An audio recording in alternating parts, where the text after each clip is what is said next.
어제 세간의 관심을 끄는 판결 두 개가 있었죠. 먼저 이재용 삼성전자 회장의 삼성물산 제일모직 부당 합병과 삼성바이오로직스 분식회계 의혹, 또 이것과 관련해서 1심에서 무죄를 선고받았습니다. 그리고 사법농단 의혹의 핵심 인물로 지목된 임종헌 전 법원행정처 차장에게 1심에서 집행유예가 선고됐습니다. 이번 판결의 의미 박성배 변호사와 함께 짚어보겠습니다. 안녕하십니까? 안녕하십니까? 예, 제가 좀 어려운 숙제를 드렸습니다. 이게 주어진 시간이 뭐 한 20분 내외인데 이걸 다 판결 내용을 정리하는 건 쉽지는 않습니다. 그리고 쉽게 전달해 드려야 되니까 잘 쉽지는 않은 것인데 좀 해보겠습니다. 자, 이재용 회장이 1심에서 무죄가 선고가 됐고 이게 굉장히 오랜 기간 동안 이어진 재판이었어요? 예, 3년 넘게 재판이 이어져 왔고 무엇보다 피고인 측이 무죄를 격렬하게 다투고 있는 상황이라 법정에 출석해 증언해야 할 증인들도 많았었고 네. 각종 사실조회 신청이나 검찰과 피고인 측의 공방이 격화되면서 주 1회 내지는 주 3회 2회씩 재판을 진행했음에도 불구하고 공식 결론까지는 상당한 시간이 소요됐습니다. 네. 이재용 회장의 19개 혐의가 모두 무죄 판결 선고되었고 모두 무죄. 이재용 회장 외에도 기타 수뇌부의 모든 혐의에 대해서도 모두 무죄가 선고되었습니다. 예, 저희가 이제 그간의 그 과정을 다 설명할 수는 없고 그래서 지금 그래픽으로 다 정리를 했습니다.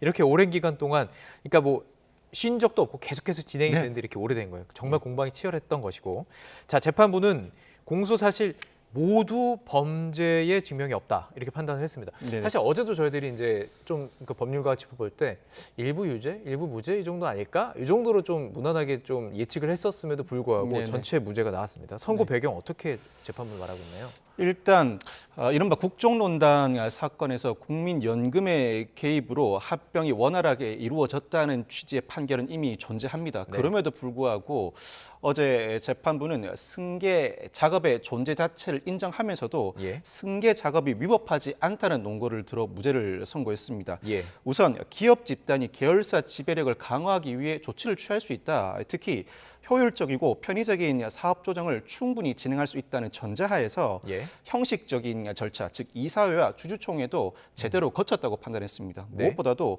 삼성물산이 손해를 보았다고 단정할 수 없다. 네. 경영 안정화를 이루었고 당시 성장 정체와 위기를 겪고 있었는데 이를 극복하기 위한 행위로서 합병이 하나의 수단이었고 그렇다면 삼성물산이 손해를 받았다고 보기도 어렵다는 결론에 이르렀고 결국 이와 같은 결론을 거쳐서 무죄 선고가 이루어지게 된 것입니다. 그러니까 이렇게 보는 거죠. 합병 이루어지는 과정에서 조직적인 어떤 뭐 의도된 계획은 있었고 그런데 그것이 경영권 승계라는 어떤 이득을 뭐 이재용 회장이 취했을지 모르겠지만 경영상에 할 수 있었던 어떤 선택이었다. 지금 이렇게 재판부 보는 기업 건가요? 집단이 선택할 수 있는 상황이었고 네. 그 절차의 위법성도 없을 뿐만 아니라 목적 자체도 사실은 부당하지 않았다. 그렇다면 승계 작업이 존재한다고선 치더라도 위법하다고 볼 수는 없지 않는가라는 게 결론입니다. 아, 그러니까 이게 승계 작업 자체도 경영상에 취할 수 있었던 것이다. 이렇게 보는군요. 네네. 이게 그러면 이건가요? 만약에 이걸 통해서 이재용 회장이 뭔가 주식을 막 팔아요. 이게 굉장히 주가가 올랐잖아요. 네네네. 그래서 뭔가 이익을 딱 눈에 보이는 이득을 취했다면 좀 문제가 있겠지만 그건 아니라 경영권 자체를 취하는 거에 대해서 재판부가 조금 이거 경영상에 있을 수 있다 이렇게 본 건가요? 경영권을 취득하기 위한 목적도 부인할 수 없지만 기업 집단이 지배력을 강화하고 사업을 재편하는 과정에서 그와 같은 목적이 수반되었다고 해서 전체적으로 부당한 목적을 취하려고 했다거나 업무 절차 진행 자체가 불법적이다라고 평가하기는 어렵다.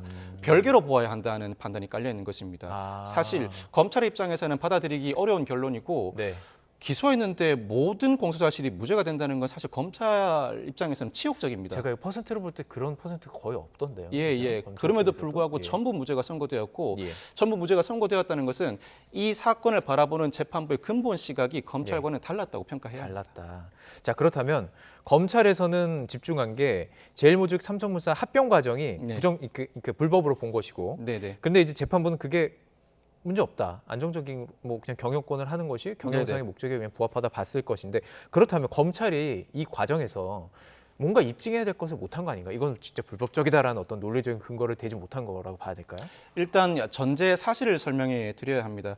선대인 이건희 회장을 비롯한 이재용 회장의 총수 일가가 삼성전자의 지분을 4.69% 보유하고 있었습니다. 사실 삼성그룹은 그 시가총액의 3분의 2를 차지하는 삼성전자를 지배해야 그룹 전체를 지배할 수 있습니다. 그런데 총수 일가가 보유한 지분은 일부분이고 에버랜드가 향후에 제일모직 제일모직으로 사명을 변경합니다. 네. 에버랜드가 삼성생명이 보유한 삼성전자를 보유하고 있었습니다. 즉 네. 에버랜드 아래 삼성생명, 그 아래 삼성전자가 있었습니다. 예. 에버랜드의 지배권은 이미 이재용 회장이 보유하고 있는 상황이었습니다. 네. 이것으로는 부족했던 상황이었다는 것이 검찰의 시각입니다. 네. 삼성물산이 삼성전자의 지분을 확보하고 있었는데 이 삼성물산의 지분을 확보하여야 비로소 삼성전자를 지배할 수 있고 네. 이에 따라 삼성그룹 전체를 지배할 수 있었다는 것이 검찰의 시각입니다. 예. 이 과정에서 제일모직과 삼성물산이 1대 0.35의 비율로 합병을 이루게 되는데 사실 제일모직보다는 삼성물산이 매출액도 영업이익도 상당히 높았습니다. 그럼에도 불구하고 주식 가치는 제일모직의 가치를 더 높이 평가해서 합병을 이뤄내게 된 것인데 예. 이 과정에서 이재용 회장의 지배권 확보를 위해서 조직적인 그룹 차원의 관여가 있었다는 것이 검찰의 시각이지만 예. 이 전제 사실 자체를 재판부가 받아들이지 않았습니다. 예. 자본시장법 위반, 업무상 배임, 외부감사법 위반으로 기소가 이루어졌는데 예. 자본시장법 위반과 외부감사법 위반은 지배력 확보를 위한 수단이라고 할 수 있다면 예. 업무상 배임은 지배력 확보 과정에서 나타난 결과라고 할 수 있습니다. 예. 자본시장법 위반은 대표적으로 부정거래 행위와 시세 조정 행위를 들 수 있습니다. 네. 부정거래 행위는 부정한 수단이나 거짓 표시를 통해서 주식을 매매하는 거래 내지는 중요 사항을 은폐하는 행위를 일컬을 수 있고 네. 시세 조정은 통정 매매 등을 일컬을 수 있습니다. 네. 업무상 배임은 이 합병 등을 통해서 이재용 회장 등이 개인적인 이익을 취득하는 수준을 넘어서서 네. 삼성물산이나 삼성물산 주주가 재산상 손해를 입어야 합니다. 예. 외부감사법 위반은 공지하여야 할 재무제표를 제대로 공지하지 않았다는 취지인데 예. 상당히 복잡한 여러 공소사실 19개 혐의들이 모두 받아들여지지 않았다는 것은 검찰도 필요한 입증을 충분히 다하지 못했고 증거를 수집하는 과정에서 일부 증거는 증거 능력이 상실되기도 했습니다. 예. 2019년에 수사를 진행하는 과정에서 네네. 압수수색의 엄격성이 다소 완화된 당시에 검찰이 증거를 선별하는 과정에서 예. 혐의 사실과 유관한 증거만을 선별하는 과정을 적절하게 거치지 못한 점도 예. 무죄의 일부 영향을 미친 것 같습니다. 그럼 이거는 이해가 좀 안 되는 부분이 어떤 거냐면 사실 국정농단 사건에서 삼성이 결국에는 이 이재용 회장이 승계를 하기 위해서 국민연금의 어떤 청탁의 대가를 받은 거죠. 국민연금의 어떤 이제 삼성 합병을 오케이 해달라. 왜냐하면 국민연금이 주식을 많이 갖고 있기 때문에 네네네. 그 부분에 대해서는 이미 판결이 나온 것인데 이거는 어쨌든 불법이라고 나온 판결이 있는 것이고. 그렇죠. 그런데 이 경영 과정에서는 아무 문제가 없었다는 것이 사실 좀 그냥 일반적인 시각으로부터 좀 충돌하는 것 같은 법적으로 충돌하는 게 아닌가요? 굳이 따지자면 네. 법적으로 충돌하지는 않습니다. 그렇지만 항소심 재판부나 상고심 재판부가 예. 이 사실관계를 일관되게 구성하기 위해서는 충돌이 없어야 한다는 취지로 판결을 바꿀 가능성도 여전히 존재합니다. 예. 상식에 일부 부합하지 않는다는 비판도 충분히 가능한 대목인데 네. 이를 설명하자면 승계 작업 자체가 존재한다. 승계 작업의 존재를 부인할 수 없지만 승계 작업이 위법하지 않다는 전제에서 출발을 해야 합니다. 특히 네. 이 국민연금이 개입했다고선 치더라도 네. 이재용 회장 입장에서는 합병이 이루어지지 않을 경우 지배력을 확보하지 못한다는 불안감에 외부의 세력을 끌어들였지만 네. 결과적으로 그 합병이 누구에게도 손실을 가하지 않았다는 결론에 이른 것입니다. 예. 이를 전제로 예. 어제 재판부가 무죄를 선고하게 된 것인데 예를 들어서 이 합병 과정이 위법하다고 주장하기 위해서는 자본시장법 위반, 즉 부정거래 행위, 시세 조정 등을 검찰이 네. 입증해내야 합니다. 예. 합병하는 과정에서 이사회, 주주총회 그 결의를 거쳐가면서 네네. 거짓 정보를 유포하고 중요 정보를 은폐하고 허위 허재를 공표하고 예. 주요 주주를 매수하거나 예. 국민연금의 의결권을 확보하기 위한 로비를 행했다거나 계열사인 삼성증권의 조직을 동원했다거나 예. 자사주 집중 매입, 합병 직후에 삼성물산의 주가가 급락하기 시작합니다. 네. 이 합병 이후에 양사의 주가가 일정 수준 급락하면 합병 자체가 무효가 돼버립니다. 예. 이러한 상황에서 이재용 회장 등은 이 제일모직의 주식을 집중적으로 매집합니다. 즉 네. 자사주를 매입하기 시작하는데 매수자가 많으면 그 주식의 가치는 올라가게 됐죠. 예. 이 자사주를 매입하는 과정에서 고가 주문 등 시세 조정도 단행했다는 것이 맞아요. 검찰의 예. 입장입니다. 네네. 이와 같은 일련의 행동에도 불구하고 무죄 판결이 선고되었는데 이와 같은 행동들이 하나하나 위법으로 볼 수 없다는 것이 법원의 판단입니다. 법원의 판단. 전제 사실, 즉 승계 작업 자체가 위법하지 않다는 전제하에서 구체적인 그 수단으로 행해지는 각종 행위들이 예. 하나하나 떼어놓고 보면 위법이라고 볼 여지는 있겠습니다만 네. 구체적으로 그 위법성이 충분히 입증되지 못했다는 것이 법원의 시각이라고 할 수 있습니다. 조금 전 말씀하신 것처럼 그리고 이것이 어떤 손해를 크게 끼쳤냐 이 부분. 누구에게도 손해를 끼치지 않았다는 것이 법원의 시각. 그럼 말씀하신 것처럼 이 거짓 공시, 분식회계 혐의 이것도 그냥 마찬가지로 보는 건가요? 이 부분도 상당히 어려운 대목인데 예. 이 제일모직 산하에 바이오로직스가 있습니다. 제일모직이 가치를 높이기 위해서 신산업인 바이오 산업을 시작하게 된 것입니다. 네. 이 로직스가 미국 법인인 바이오젠으로부터 에피스 주식을 매집하기 시작합니다. 그런데 2014년 회계연도 로직스 재무제표를 보면 이거 상당히 큰 뉴스였잖아요. 네, 상당히 큰 뉴스였습니다. 이 바이오젠이 에피스 주식을 로직스에 판매하면서 콜 옵션을 보유합니다. 콜 옵션은 정해진 가격에 언제든지 주식을 다시 사올 수 있는 권리입니다. 이 콜옵션 사실을 공개하지 않았다는 겁니다. 거기에 이 콜옵션을 행사하게 되면 바이오젠이 지분 과반을 보유함에도 불구하고 이 콜옵션 여부와 무관하게 로직스가 과반 지분을 보유하는 것처럼 거짓 공시를 했다는 혐의입니다. 또한 2015년에는 이와 같은 2014년에 전제 사실이 있었으니 이후에 이 바이오젠의 지분을 상당 부분 매집하면서 로직스와 바이오젠이 에피스를 공동 지배하게 되는데 마치 대외적인 사정 변경으로 우연히 지배력을 상실한 것처럼 분식 회계를 했다는 취지입니다. 이와 같은 혐의도 모두 법원이 무죄로 선고했습니다. 그 이유가 2014년에는 바이오젠이 콜옵션을 행사할 수 있는 권리만 있었을 뿐 실질적으로 행사하지는 않았다.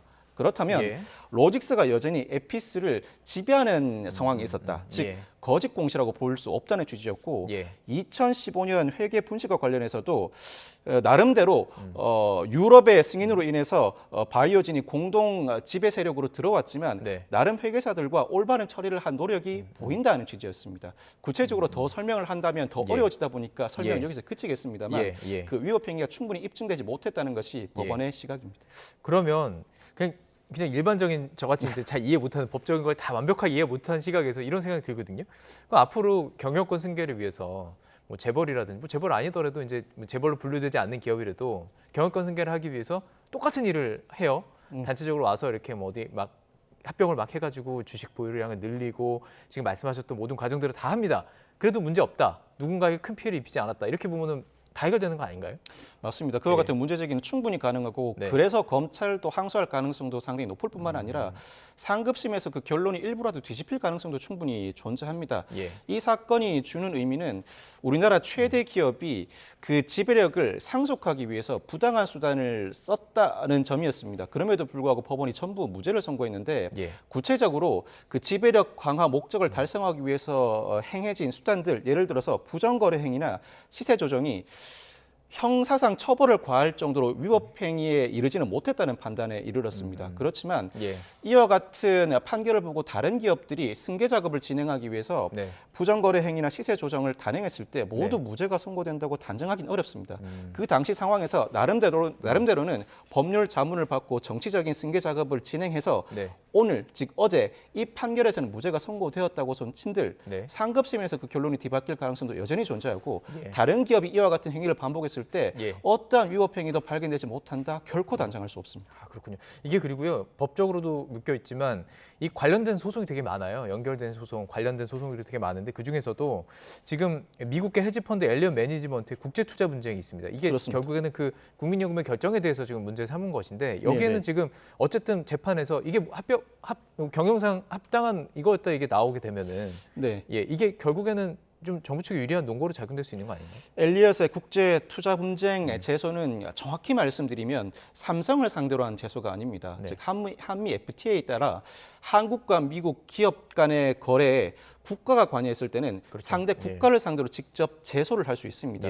우리나라 즉 대한민국을 상대로 국제 투자 분쟁 제소를 하게 된 것인데 무엇보다도 국민연금이 개입해 당시 엘리엇이 삼성물산의 최대 주주로서 합병에 반대했음에도 불구하고 합병이라는 결론을 이끌어냈다. 이는 국가가 부당하게 개입한 것이니 국가가 손해배상 책임을 지라는 취지입니다. 그런데 어제 판결을 통해 합병 자체가 부당하지 않다는 판결이 선고됐습니다.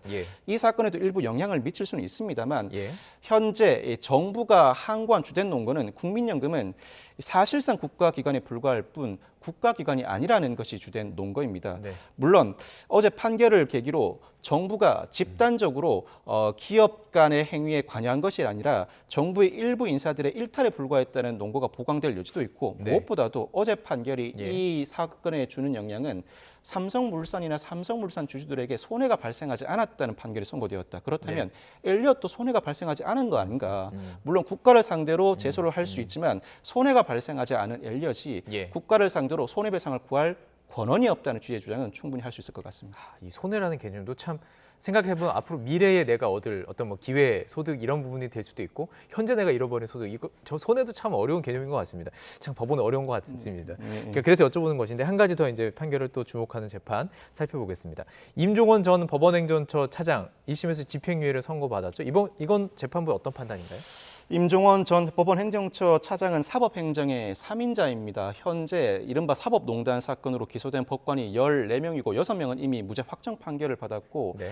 2심 선고까지 끝난 4명의 법관 중 2명은 무죄 판결을 받은 상황입니다. 사법농단 사건이 사법행정 3인자 수준에서 결론이 날 가능성이 높아지고 있습니다. 네. 임종원 전 차장이 유죄 판결을 받은 부분은 우선 전교조, 법외노조 처분 소송에서 고용노동부의 노동서류를 사실상 대필해주고 청와대, 노동부를 거쳐 대법원에 접수한 행위에 관여하였다는 부분입니다. 뿐만 네. 아니라 홍일표 전 의원이나 유동수 전 의원의 재판 전략을 검토하게 한 혐의인데 모두 재판의 일방 당사자를 돕기 위해서 법원행정처 심의관에게 의무 없는 일을 하게 하였다. 네. 직권남용 권리행사 방해죄가 유죄로 선고되었습니다. 뿐만 아니라 통합진보당 지역구 지방법원에 제소 방안 검토를 지시한 혐의도 직권남용 권리행사 방해죄로 유죄가 선고되었고 법원 공보관실 운영비 목록의 예산 현금을 조성해 비자금을 작출하였다는 혐의도 일부 유죄가 선고되었습니다. 그렇지만 가장 중요한 쟁점이라고 할 수 있는 재판 개입 혐의, 일제 강제동원 등 주요 재판 개입 혐의는 무죄가 선고되었습니다. 일제 강제동원 사건에서 강제동원 피해자들이 일본 기업을 상대로 손해배상 소송을 제기했고 재상고심이 진행될 상황이었는데 일본 기업 측 입장에서 재판 방향을 검토하고 외교부 의견서를 감수해 준 부분을 무죄 선고받았습니다. 사법부의 대행정부 업무로서 필요성과 상당성이 인정된다는 취지였는데 재판의 일방 당사자를 직접 돕진 않았다. 이 사건으로 인해서 곤란을 겪을 수 있는 우리나라의 입장을 어느 정도 배려해 준 취지에 불과하다는 논거로 무죄가 선고된 것 같습니다. 그리고 또 한 가지 중요한 축, 일선 법관 블랙리스트 문건 작성 등 혐의도 직권남용에 해당하지 않거나 직권남용이라고 하더라도 의무 없는 일을 시키게 하지는 않았다는 취지로 무죄가 선고됐습니다. 이렇게 좀 해석할 수 있을까요? 그러니까 그 당시에 이제 사법농단 사건의 핵심은 결국에 사법비 이익을 위해서 뭔가 재판에 개입했다는 거예요. 그렇죠. 재판에 개입한 이 부분에 대해서는 지금 다 무죄가 나오고 있는 것이고, 그리고 이제 그 외의 것들, 뭔가 정적인 의무라든지 뭔가 직권을 남용해서 어떤 업무상 조금 더 개입했다 이 정도로만 지금 보고 있는 거죠. 재판의 일방 당사자를 직접적으로 도와준 것으로 보이는 정도까지만 유죄를 인정하고 나머지 일반 재판에 관여한다거나 대법원의 비판적인 내지는 법원 행정의 비판적인 의사를 표현하는 법관들을 사찰하거나 블랙리스트를 작성한 혐의에 대해서는 모두 무죄가 선고됐습니다. 핵심적인 혐의에 대해서는 무죄가 선고됐다고 평가할 수 있는데 일제 강제동원과 관련해서 무죄가 선고된 부분은 사실 제가 이 선고 내용을 보고 다시 한번 반복해서 봤습니다. 언뜻 이해가 되지 않아서 사법부의 대행정부 업무로서 필요성과 상당성이 인정된다. 이 부분이 법원 행정처 사법부의 업무라고 볼 수 있는지가 상당히 의문입니다. 이 부분은 앞으로도 향후 재판에서 중요한 논란거리가 발생할 수 있을 것 같고 이 판결이 그대로 확정된다면 앞으로도 사법부는 행정부의 일을 일정 측면에서 도와줄 수 있다는 근거로 작용하게 되는데 그렇죠. 재판만 보는 게 아니라 정치적이라든지 뭐 국제적인 것까지 다 포함시켜라는 말이니까 그게 과연 맞는 것인가 이건 거죠. 헌법상 국가의 기본 원리라고 할 수 있는 상권 분립의 정면으로 위배되는 행위라 이 부분 논거는 더 보강되어야 할 것 같습니다. 제가 수사 기록이나 이 판결문을 보지 않아서 과문한 판단을 하는지는 모르겠습니다만 언뜻 이해가 되지 않는 대목입니다. 자, 그리고 마지막으로 한 가지 짧게 여쭤보면은 그러면서 이제 집행유예가 선고되면서 사회적 형벌을 받았다 이렇게 좀 표현을 했어요. 저는 판결문에 이런 내용이 들어가나 좀 궁금했거든요. 물론 판결 선고 과정에서 형을 감형하면서 이미 그 사람의 이 사건으로 인해서 신분이 박탈되거나 직업을 바꿀 수밖에 없었다. 충분히 신분 박탈 등 불이익을 받았다는 사정도 감형 사유로 삼긴 합니다. 그렇지만 이 사건에서는 사회적 불이익을 상당히 받았다. 7년간 수사와 재판을 받으면서 가진 고초를 겪었다는 부분이 포함되었는데 형사처벌받는 사람 다 그렇잖아요. 판결문에 포함되기는 다소 이례적이고 양승태 전 대법원장 판결 선고시나 임종원 전 차장 선고시의 재판부의 태도에 비춰보면 법원의 입장이 상당 부분 반영되었다는 인상을 피하기는 어려워 보입니다. 알겠습니다. 참 어렵습니다. 다음에 또 기회 있으면은 또 관련 소식들 더 깊이 좀 여쭤볼 수 있는 시간 있으면 좋겠습니다. 알겠습니다. 네, 박성미 변호사와 함께 짚어봤습니다. 고맙습니다. 네, 감사합니다.